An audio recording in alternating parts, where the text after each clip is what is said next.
sines is given side angle, okay? And one of the things that's very important with this specific setup for a triangle is the fact that we now have what we call ambiguous cases. I highly suggest that you go through the video under the extra resources and practice, and I've attached a video about ambiguous cases specifically. It's about 3 minutes long or so, and kind of explains it a little bit further as well. So as I walk through this, if you're kind of like, well, I'm not quite sure what it is, be sure that you go and watch that video as well, because it does explain that very well to you as far as when you're given a side, and an angle, and you've identified that you need to use the law of sines. So, as you notice up here, it says, watch out. When finding angles, it is possible to have one solution, two solutions, or no solutions. And these are what we call ambiguous cases. So, the facts that you need to be aware of when coming up with these values as we work through here is that a sine function is always in a range between a -1 and a 1, okay? That's the only possibility for that to work.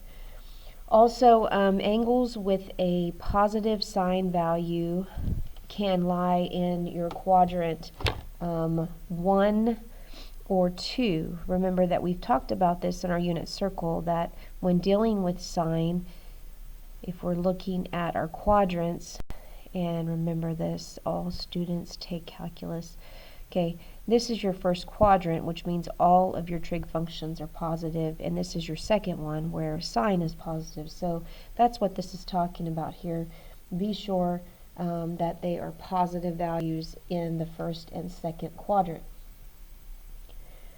To find other possible angles, just remember that you're subtracting from 180. I mentioned that in the first part of these notes, where if you have two angles in a triangle, or maybe you have one and you find another angle, you can always find the missing one by subtracting what you know from 180, because the sum of all the angles measured in a triangle is always 180 degrees, okay? So keep that in mind. No triangle can have two obtuse angles, so keep that in mind as well, because you can't have an angle of 110 and an angle of 93. First of all, it kind of would open up. It would look something more like this, right? And you don't have a triangle in that case. So no triangle can have two obtuse angles. Okay, so let's take a look here, and again, we now have to think about the fact we could have what we call ambiguous cases. So information about the triangle ABC is given below, so each one of these will have an angle or maybe a length, like AB is a length, okay, and BC is a length. And then it says check your answer and give all possibilities. So we are looking into everything as far as what we were talking about up here, seeing if it's even possible to have the answers that we're getting, okay? So let's go ahead, and in each case we're going to draw our triangle. So our triangle, in this case, we'll go ahead and just make it like this. I have a angle A, and that is 60 degrees. We have a length of AB, and that's going to be 30. So obviously this side has to be C. I'm looking for that. And this length here has to be our small a, which is also that length here of BC. There's 27. This 30 is our little c. And then we have a b value here, okay? And I'm just putting in everything so it's obvious what we're looking for. Okay, we are looking for the measurement of angle C. So let's consider that first of all, I am looking for an angle, so when considering how to set up your proportion, be sure that you're looking at this set of different ratios here, because you would have your unknown in the numerator, and that kind of setup will help you when you're doing your cross multiplying. So we're going to set this up as we have the angle A and we have the length of A. So let's go ahead and start with that. Let's go with sine of A over A is equal to, and I'm looking for the angle C, so let's be sure that we put that in the numerator, sine of C, and C in the denominator here. So now we've got this set up, and I believe we have everything but one unknown. So sine of A, which would be sine of 60, the length BC here, which is the little a, is 27, and sine of this angle, right? We don't know what it is, and that is over 30. So we end up with 30 sine of 60 is equal to 27 sine of C. And if you're looking for just the sine of C, we're going to divide by 27. So let's go ahead and look at that. We're going to cross that out. We have 30 sine of 60. That is this value divided by 27, and I get 0.9622. We're going to just leave that in there. And this is the sine of C, and we're looking for an angle. So you may recall that back when we were first starting into this trig, I talked about this inverse sign here. And this cosine negative 1 is what we use when we're trying to find an angle. So we're going to do cosine with that exponent negative 1 there of 0.96. And that would be 16.26.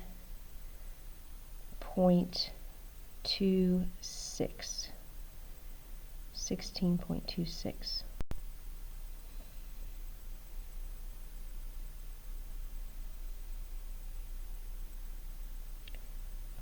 Probably need to be sure that I put in 250446.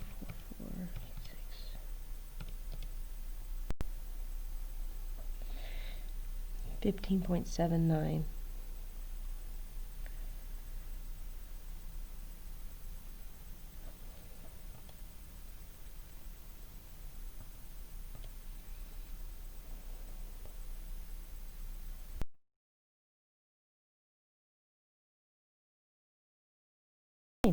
So here we go. Sine negative 1.9622. There we go. Much better. I knew my number was off.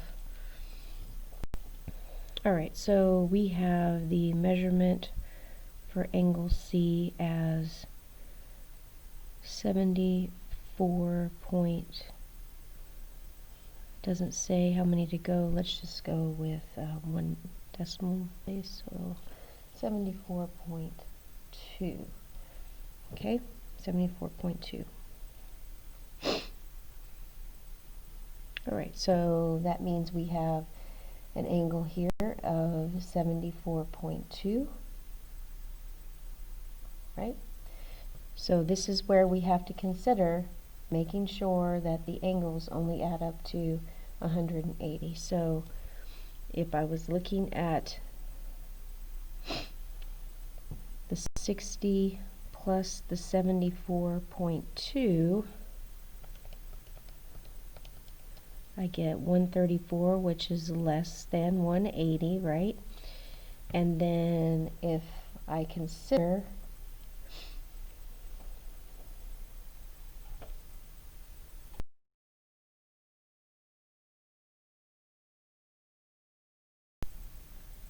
keep in mind that in order to find any other possible angles, because we could possibly have two solutions, okay, two solutions here, you need to subtract 180, okay? So if you have this 74.2 that you originally got right here for C, if you will subtract 180, then you would be able to find what other possible angle that you could have. Okay, but you're going to go ahead and ignore the fact that that's negative. It's just that that would have swung the other way if you would have actually went the opposite direction to make another triangle. So that means that not only is 74.2 degrees a possibility, but so is 105.8. And as long as the 60 plus 105.8 is less than 180, then we are good. These are your checks. Okay? So here are your two possibilities for the measurement of angle C.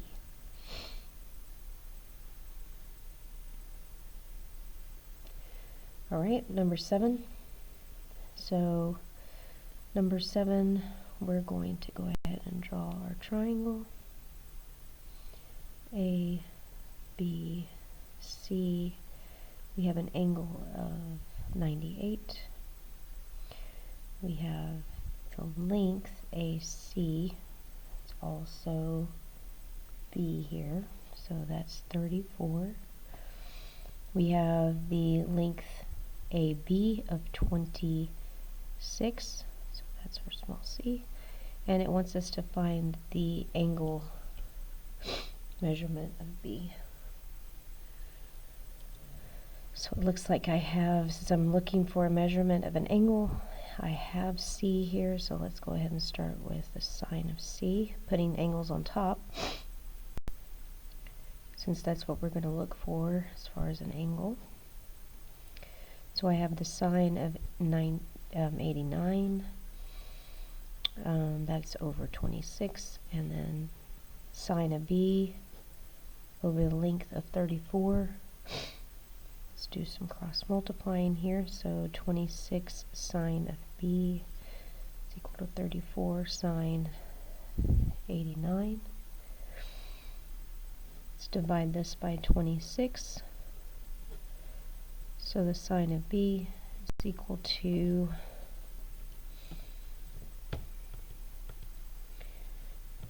4 sine 89, 26. That is a 1.3, and at that point, notice it says sine of B is equal to 1.3. That's what we got. And what does this say up here as far as important facts?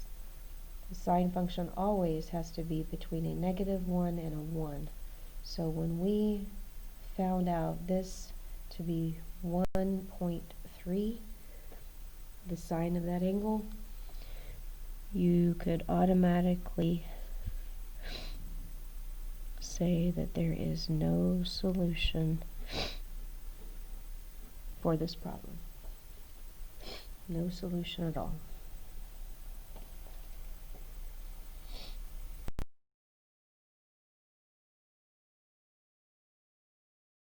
Started going here, got a good pattern, so here we go. A, B, C. The angle, the measurement of angle C is 102. The length of AC is 21, also lowercase b. The length of AB is 24, also lowercase c. And we are supposed to find angle B. So very similar to what we were just doing here. I just have some different values and a different angle to work with. So let's see if anything works out here. If this one came up to no solution, but this may be different. So we know C, angle C, and we know the length of C. We're looking for the angle B. Whoops, should have wrote a B here. There we go. Now one can substitute. So the sine of 102 over 24, and that's equal to the sine of B over 21. So 24 sine of B is equal to 21 sine 102. And let's divide this out here. Sine of B. So in this case, we're going to put in 21, the sine of 102. I'm going to divide that by 24, which is 0.85. So 0.855, and we'll go with 9 there. Now in order to find the angles that we need, or if the angles are possible, we need to use that inverse sign right here. So inverse of the answer, and that is 58. I'm going to write it up here. So B would be 58.86 degrees, or 0.9. And then let's go ahead and take that 58, we'll do 0.9, and subtract 180. And I get 121.1, which is also another possibility, but we need to check it. There should be a decimal. Alright, so the angle given is 102. If we add 58 to it, that is well under the 180 degrees. But if you take the 102 and you add 121.1, that is greater than 180, and so that's a no-go. So that's not a possible answer, meaning there's only one solution to this. Okay, just one solution. So what you see here is you are looking at a case where there are two possible answers in this one. You're looking at where there is no solution. Okay, this one, pretty straightforward. Once you get to sine of B and you've done this part, this right side, if you get a number that is less than a -1, okay, or greater than 1, then that's a no solution. And then in this case, we found that there is one possible answer or solution.